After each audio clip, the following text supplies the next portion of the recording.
Hello friends, ఎలా ఉన్నారు అందరూ? నేనైతే బాగున్నాను. ఫస్ట్ టైం అండి సీతాఫలాలు తీసుకురావడం. అయితే కొంచెం పచ్చిగా ఉన్నప్పుడు తీసుకొచ్చారు. ఒక ఐదో ఆరో తీసుకొచ్చారు అంతే, ఎక్కువ తీసుకురాలేదు. బియ్యపు దాంట్లో వేశారనమాట. బాగానే మెత్తగానే అయిపోయింది, కానీ ఇలా ఓపెన్ చేయగానే పురుగులు వచ్చినాయండి. చాలా బాధ అనిపించింది. ఫస్టే మనకి ఇలా రావడం అనేది బాగోదు కదా. ఇంకా అందుకని పాడేసామన్నమాట. ఇది వచ్చేసి నేను మీషోలో బుక్ చేశాను. ఎంత బాగుందంటే మొత్తం నలిగిపోయి వచ్చింది. ఏం బాగుంటుందిలే అని పక్కన పెట్టాను. కొంచెం మంచిగా పఫీగా తయారైపోయింది. చాలా బాగుందండి. మనకి సేమ్ మామిడాకులు కడితే ఎలా ఉంటుందో అలాగే ఉంది. కావాలంటే నేను షార్ట్ వీడియోలో షేర్ చేస్తాను, మీకు తీసుకోండి. బాగుంది, చాలా బాగుంది. కలర్స్ కూడా ఉన్నాయి. నేను చేసిన ఒక తింగర్ పని ఏంటంటే చెప్తాను. ఫస్ట్ అయితే నేను చట్నీ అయితే రెడీ చేస్తానండి. కొంచెము ఏదంటే ఒక టమాటా, ఒక ఉల్లిపాయ, శనగపప్పు, జీలకర్ర, కొంచెం అల్లం ముక్క వేసేసి మొత్తం కూడా ఫ్రై చేసేసి మిక్సీ పట్టేశాను. నేను నైట్ అనమాట ఇది. ఇక చూడండి, ఇంట్లో ఉన్న పిండి అంతా కూడా ఇందులో వేసేసాను అనమాట. అంటే దిబ్బ రొట్టెలాగా చేద్దామని చెప్పేసి వేసాను. కొంచెం ఆయిల్ అంతా బాగానే ఉంది. అయితే తీసేటప్పుడు ఇబ్బంది అవుతుందేమో అనుకున్నాను, అలాగే అయ్యింది. కానీ నాకు రాలేదనమాట తీయటానికి. అంతా బాగానే ఉంది, చాలా మంచిగా దోరగా కాలింది. అంతా బాగానే ఉంది. తిప్పేటప్పుడు ఇబ్బంది అయిపోయి ఏమైందో చూడండి మీరే. నేను యాక్చువల్గా అయితే రెండు మూడు వేస్తే సరిపోను, కానీ పర్లేదులే వేసేయచ్చు అనుకున్నాను. కానీ మధ్యలో ఇలాగా పగిలిపోయినట్టు అయిపోయిందనమాట. సరిగ్గా రాలేదు. ఇంకా కొంచెం కాలాలేమో మరి. బాగానే దోరగానే వచ్చింది. నేనేం చేశానంటే, నేను అప్పుడప్పుడు యూట్యూబ్లో వీడియోస్ చూస్తూ ఉంటాను కదా, ఇలా పెట్టి అలా తిప్పేస్తారనమాట. ఇదేదో వర్కౌట్ అవుతుందని చెప్పేసి ట్రై చేశాను మొత్తం అలా తీయడానికి. మధ్యలో ఇరిగిపోతుందనమాట. ఇలాగా వద్దు, రిస్క్ ఎందుకులే అని చెప్పేసి ఏం చేశానంటే ఒక ప్లేట్ పెట్టానండి. పైన కాలేదు. పైన మొత్తం కూడా కాలిపోయి ఉంటే, అంటే మొత్తం ఆవిరికి ఉడికిపోయి ఉంటే డైరెక్ట్గా తినేయచ్చు, కానీ ఉడకలేదనమాట. ఇలా మూత పెట్టేసి, నేను చేసిన పొరపాటు ఇదే.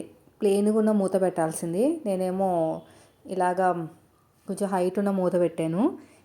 ఇలాగ తిప్పేసి హీరోయిన్ లాగా ఇలా చేద్దాం అనుకున్నాను. మొత్తం పడిపోయిందండి కింద.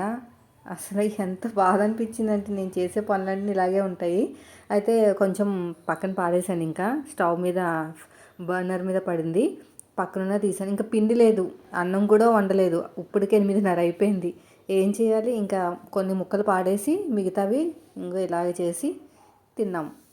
ఎందుకంటే మధ్యాహ్నము లంచ్ చేసాం లేటుగా. మార్నింగ్ టిఫిన్ లేటుగా అయింది కదా, లంచ్ కూడా లేటుగా అయింది. ఇంకా అన్నం ఎందుకులే వండడం, బయట కూడా చల్లగా ఉంది కదా, ఇలాగా దోశ మంచిగా దిబ్బ రొడ్లాగా వేసుకుని చేద్దామంటే అలా పడిపోయిందనమాట.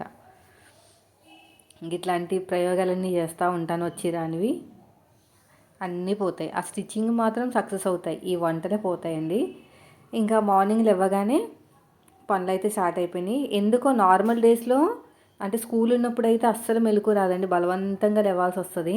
అదే స్కూల్స్ లేనప్పుడు మాత్రమో మెలకు వచ్చేస్తుంది. అది శాపమో ఏంటో తెలియదు. లేదంటే మీకు కూడా అంతేనా? అందరికీ అంతే ఉండొచ్చు నాకు తెలిసి. స్కూల్స్ ఉన్నప్పుడు బాగా నిద్ర వస్తుంది, లేనప్పుడు మాత్రం తొందరగా మెలకు వచ్చేస్తుంది. ఇప్పుడు అదే అయ్యింది, బలవంతంగా లేవాల్సి వచ్చింది.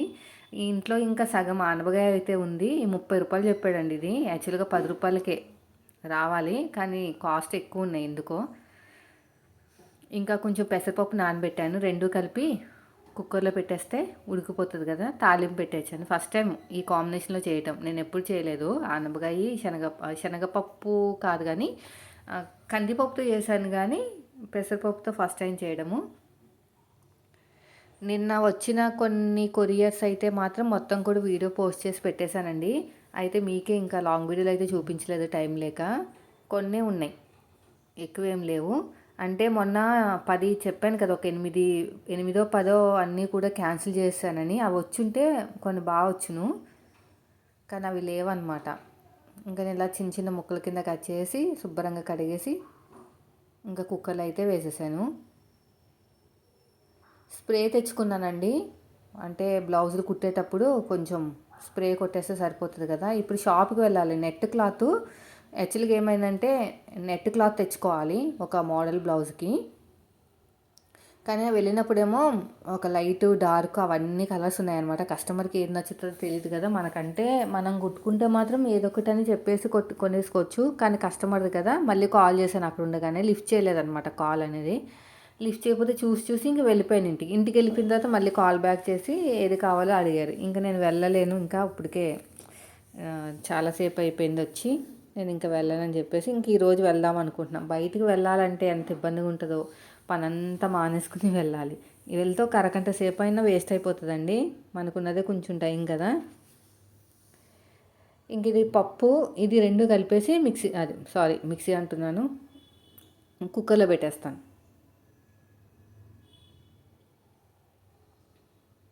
కుక్కర్లో పెట్టేసుకుంటే ఒక 2 విజిల్స్ సరిపోతాయి అనుకుంటా నాకు తెలిసి. మామూలు కందిపప్పు అయితే ఎక్కువ పడుతుంది టైము. పెసరపప్పు కదా, నార్మల్గా కూడా పెసరపప్పు ఉడికిపోతుందండి. పెసరపప్పు ఉల్లిపాయలు వేసి కర్రీ చేస్తారు, కారం అవన్నీ వేసి. సో నేనైతే పసుపు వేసేసి ఇప్పుడు కుక్కర్ పెట్టేస్తాను.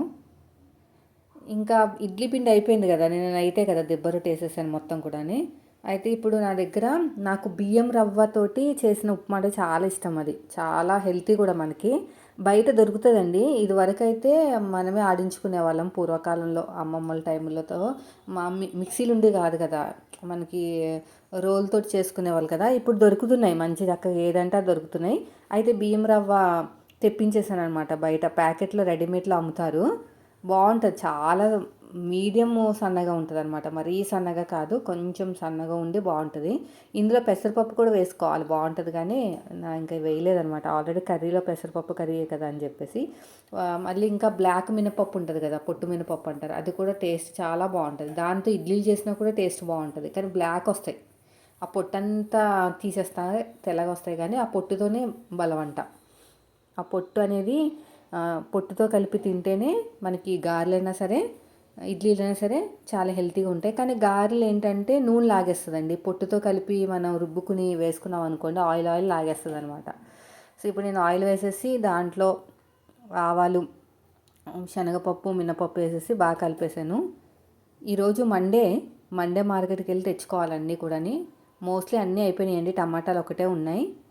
కరివేపాకు కూడా కొంచెమే ఉంది, దాంతోనే అడ్జస్ట్ చేస్తాను. ఇంకా నైట్ ఎక్కువ ఏం వంట పని ఉండదన్నమాట. ఇప్పుడు పప్పు మిగిలింది అనుకోండి, ఇది చేసేసుకుని ఏదైనా ఫ్రై చేస్తాను. అంతలోపు నేను కూరగాయలు తెచ్చేసుకుంటాను కదా, మండే మార్కెట్కి వెళ్ళి కూరగాయలు ఉంటాయి కాబట్టి ఇంకా నైట్ ఏం ప్రాబ్లం ఉండదు. కానీ మార్నింగ్ టైంలోనే ఎప్పుడు మండే సాటర్డే మా ఇంట్లో పప్పు ఉంటుంది. ఎండుమిరపకాయలతో చేస్తానండి, టేస్ట్ బాగుంటుంది. ఎండుమిరపకాయలతోటి ఉప్మా చేసుకుంటే బాగుంటుంది టేస్ట్. ఒక 5-6 వేసేస్తే దీంట్లోకి ఆవకాయ వేసుకుని తింటే బాగుంటుంది. ఇలా ఫ్రై చేసి కొంచెం కరివేపాకు వేసాను. నాకు ఆ దిబ్బరొట్టె దగ్గరే చాలా బాధ అనిపించింది, మొత్తం కింద పడిపోయింది. స్టవ్ మీద పడిందేమో తీసేసానండి, మిగతా పార్ట్ మరి ఇంకా లేదు, పిండి కూడా లేదు. ఇంకా మళ్ళీ ఇప్పుడు ఏం వండాలి, 8:30 పాతొక 9 అయిపోయింది. నేను చెప్పానంటే ఇంకా తిట్టు కూడా తిడతారు. అందుకు నేను ఏం చెప్పకుండా సైలెంట్గా చేస్తాను. ఒక గ్లాస్కి 2 గ్లాసులు వాటర్, 2 వేసుకోవాలి. 2 వేసుకుంటే మరీ పొడిగా ఉంటుంది. 2 వేసుకుంటే బాగుంటుంది ఒక గ్లాస్కి. ఇది బాగా మరగాలండి. ఇదంతా కూడా మనం ఇప్పుడు ఇంగ్రీడియంట్స్ అన్నీ అయిపోయాం కదా, అంతా కూడా బాగా ఫ్రై అవ్వాలన్నమాట. అంటే ఫ్రై అయింది మొత్తం కూడా ఆ వాటర్లోకి దిగాలి. అంతసేపు బాగా మరిగితే కానీ టేస్ట్ బాగోదు. తర్వాత టీ పెడుతున్నాను, చాలా రోజుల తర్వాత టీ చూపిస్తున్నాను మీకు. అయితే ఇక్కడ ఏంటంటే మేము కంట్రీ డిలైట్ మిల్క్ అని చెప్పాను కదండి, అది స్టాప్ చేసేసాం అప్పుడే 1 మంత్ నుంచి. ఎందుకంటే కాస్ట్ అనేది బాగా ఎక్కువైపోతుందంట. నేను జస్ట్ దేనికోసం వేయించుకుంటున్నానంటే నెయ్యి చేద్దామని. ఆ నెయ్యి కోసం చూసుకుంటే చాలా కాస్ట్ అయిపోతుంది, వద్దన్నారు ఈయన. అందుకనే బఫెలో మిల్క్ అమ్ముతారు కదా నార్మల్ ప్యాకెట్స్, అవి తెచ్చుకుంటున్నాం అనమాట. అందుకే నెయ్యి కావాలంటే బయట నుంచి అయినా కొనుక్కోవచ్చు. దానికోసం చూసుకుంటే 48 ఎంతో అన్నారు, చాలా ఎక్కువే ఉందంట రేటు. నెలకు ఒక 500 సేవ్ అవుతాయి అని చెప్తున్నారనమాట. సర్లే, ఇంకా నెయ్యి మాత్రం ఇంట్లో కొంచెం ఉంది, అంతగా కావాలనుకుంటే బయట నుంచి తెచ్చుకోవచ్చు. ఇది దీంట్లో కూడా వస్తుందండి మీగడ, కానీ చాలా తక్కువ. అంటే హాఫ్ క్వాంటిటీ. మనం కంట్రీ డిలైట్ మిల్క్ తీసుకుంటే ఎంత వస్తుందో దాంట్లో సగం వస్తుందన్నమాట. అంతగా పిల్లల కోసం నెయ్యి చేసుకోవాలనుకుంటే దాంతోనే చేసుకోవాలి. ఫస్ట్ అయితే వాటర్ వేసి 1 స్పూను టీ పౌడర్ ఇంకో స్పూను షుగర్ వేసేసాను. రెండు టేబుల్ స్పూన్స్. ఈయన ఒక్కరే కదా తాగేది. బాగా ఇక్కడ మరిగిపోతుంది. ఇంకొక గ్లాసు బియ్యం రవ్వ. దీన్ని బియ్యం రవ్వ అంటారు. బియ్యం రవ్వ ఇమ్మంటే మీరు షాప్లో అడిగితే ఇస్తారు. నార్మల్గా మీరు చేసుకున్న ఉప్మాల కన్నా ఈ ఉప్మా కొంచెం హెల్తీ అండి. అయితే ఫస్ట్ హై ఫ్లేమ్లో పెట్టేసి బాగా ఉడికిపోయిన తర్వాత కొంచెం వాటర్ ఉండగా మీడియం ఫ్లేమ్లో పెట్టేసి దమ్ పెట్టాలి. అప్పుడు మెల్లగా ఉడికి పొడి పొడిగా ఉంటుంది. నేను బొంబాయి రవ్వ అసలు చేయనండి. పిల్లలు కడుపు నొప్పి వస్తుంది. ఒక్కసారి తిన్నారంటే చాలు ఇంకా నెక్స్ట్ డే మొదలు పెట్టేస్తారు అమ్మ కడుపు నొప్పి వస్తుందని. అందుకని ఇది చేస్తాను. ఇంకా ఎర్ర రవ్వ ఉంది కదా, రెడ్ కలర్లో ఉంటుంది చూడండి, అది చేస్తాను. ఇలా బాగా కలిపేసుకుని ఇంకా దమ్ పెట్టేసుకోవాలి కొంచెం దగ్గరికి అయ్యాక. చాలా బాగుంటుంది టేస్ట్. ఇందులో మనకి పొట్టు మినపప్పు వేసుకోవాలి. పొట్టు మినపప్పు, పెసరపప్పు వేసుకుంటే కొంచెం క్వాంటిటీ కూడా పెరుగుతుంది. ఇంకా దీని పని అయిపోయింది. నాకు కొత్తిమీర లేదు, తెచ్చుకోవాలి. ఇంకా టీ కూడా అయిపోయిందండి. ఇది కూడా వడగట్టేసి ఇచ్చేస్తే ఇంకా రైస్ కూడా ఉడికిపోయింది. ఇంకా కర్రీ కూడా తాలింపు పెట్టేయాలి. కొంచెం కారం వేసి ఉడకపెట్టేసి తాలింపు పెట్టేయాలి. పొద్దున ఎంత హడావిడిగా ఉంటుందంటే పిల్లలేమో లేవరు. ఎందుకంటే నిన్న సండే కదా, బ్రేక్ వచ్చింది కదా. మళ్ళీ ఈరోజు స్కూల్కి వెళ్ళగాలంటే ఏడవరు కానీ లేవ్వరు. పాపం ఏడవకుండానే వెళ్తారు. అసలు వెళ్ళమని మాటే ఉండదు. మీకు 15 days 20 days గ్యాప్ వచ్చినా కూడా అసలు ఏడవరండి. చాలా మంచి పిల్లలు. కానీ పాపం పొద్దునే లేవ్వాలంటేనే వాళ్ళకి బలవంతంగా లేస్తారు. అయిపోయిందండి. ఇంకా కొంచెం ఉంది. ఇంకొక 5 నిమిషాలు పెడితే దీంట్లో అల్లం కూడా వేసుకోవాలి, బాగుంటుంది. అల్లము లాస్ట్ వీక్ తెచ్చాను కదా, చాలా బాగుంది. అస్సలు పాడవలేదు. కొంచెం తడి తడిగా ఉన్నట్టు అనిపిస్తుంది. మళ్ళీ టిష్యూ క్లాత్ అయితే చేంజ్ చేస్తాను. వారానికి ఒకసారి అలా చేంజ్ చేసేసుకుంటే టిష్యూ క్లాత్ ఎన్నాళ్ళైనా సరే అల్లం నిలవగా ఉంటుంది. మొన్న యూట్యూబ్లో చూసాను అనమాట. మొత్తం కూడా నీట్గా తుడిచేసుకుని ఎక్కడ తడి లేకుండా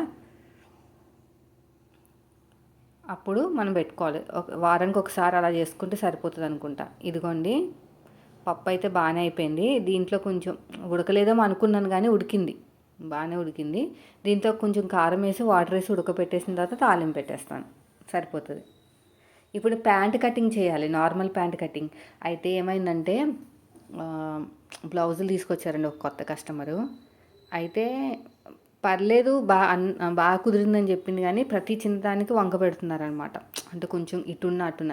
నార్మల్గా అటు ఇటు ఉండటం కామనే. మరీ అంత బాడీకి లాగా అద్దినట్టు కూడా కొంతమందికి రాదు. కొంచెం కొంచెం అటు ఇటు అవుతూనే ఉంటాయి. ప్రతిదానికి వంక పెట్టేసరికి నాకే చిరాకు వచ్చేస్తుంది అనమాట. ఇంకా నేనేం చెప్పాను, నాకు కొంచెం ఖాళీగా లేను, బిజీగా ఉన్నానని చెప్పేసి వంక పెట్టేసి పంపించేశాను. నాకు ఇలాంటి హెడ్ఏక్లు వద్దండి.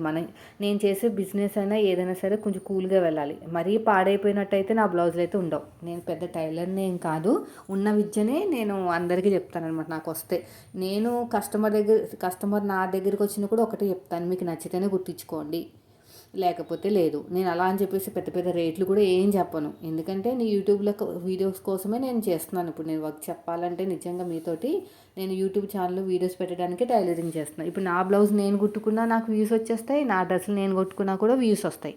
కానీ ఎందుకంటే అన్ని సైజులు వస్తాయి కదా, నా సైజుకి పెద్ద ఏం లేదండి, చాలా సింపుల్ నా కటింగ్ అయితే. నా సైజు కన్నా కొంచెం పెద్ద పెద్ద సైజులో ఏదైనా మోడల్స్ అవన్నీ వస్తాయి కదా అని చెప్పేసి జస్ట్ రోజుకు ఒక బ్లౌజు 2 బ్లౌజులు దానికోసమే చేస్తున్నానండి. ఇంకా ఇంత రిస్క్లో అవసరం లేదనిపిస్తుంది నాకైతే. కొంతమందిని సాటిస్ఫై చేయలేము, అది నాకు తెలుసు. ఎందుకంటే ఎప్పటి నుంచో కుడుతున్నాను కాబట్టి ఆ మాత్రం నాలెడ్జ్ అయితే ఉంది నాకు. అస్సలు కొంతమందిని అయితే ఎంత బాగా చేసినా కూడా సాటిస్ఫాక్షన్ అనేది ఉండదన్నమాట. సో దాన్ని వాళ్ళు కుట్టే కన్నా మన తప్పుని మనమే అదే మన సైడ్ నుంచే మాకు రాదు అని ఒప్పేసుకుంటే నయం అనిపిస్తుంది. నేనైతే అలాగే చేస్తాను. సో మొత్తానికైతే తాలింపు అయితే పెట్టేసి పక్కన పెట్టేస్తున్నానండి. కొంచెం ఇది బాగా ఫ్రై అయితే బాగుంటుంది టేస్ట్, అంతే మాడిపోయినట్టు కాదులే. ఇంకా కొంచెం కరివేపాకు, ఒక 2-3 ఆకులు ఉన్నాయి,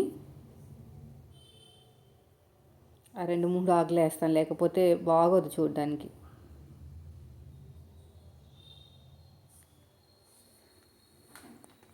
తిరగమూత చేసేయటమే. 4, 5 ఆకులు ఉన్నాయి అంతే. ఇప్పుడు దీంట్లో వేసేస్తే అయిపోతుంది. సో పని అంతా అయిపోయినట్టే. మోస్ట్లీ వంట పని ఇంకా కర్రీ రైస్ మెయిన్. కొంచెం కారం వేసేసి ఉడకపెట్టేసాను ముందే. ఇది చూడండి, మేము వాడేది బెఫెలో మిల్క్. కొంచెం వాటర్ వేసేసుకుని మనం వేడి చేసుకుంటేనే బాగుంటుంది, లేదంటే అడుగంటేస్తుంది అనమాట కింద. ప్యాకెట్ పాలే బెఫెలో మిల్క్. దీంట్లో ఎక్కువ మీగడ రాదు, జస్ట్ లైట్గా వస్తుంది. పెరుగు తోడు పెడితే టేస్ట్ బాగుంటుంది అనమాట. ఒక సిస్టర్ ఏమన్నారంటే కొంచెం వాటర్ వేసి అప్పుడు ప్యాకెట్ పాడే కుమారి అని చెప్పారు. ఎందుకంటే మా అమ్మ కూడా ఇలాగే చేసేది అనమాట. ఇందులో కొంచెం ఉంటాయి కదా ఎంతైనా పాలు.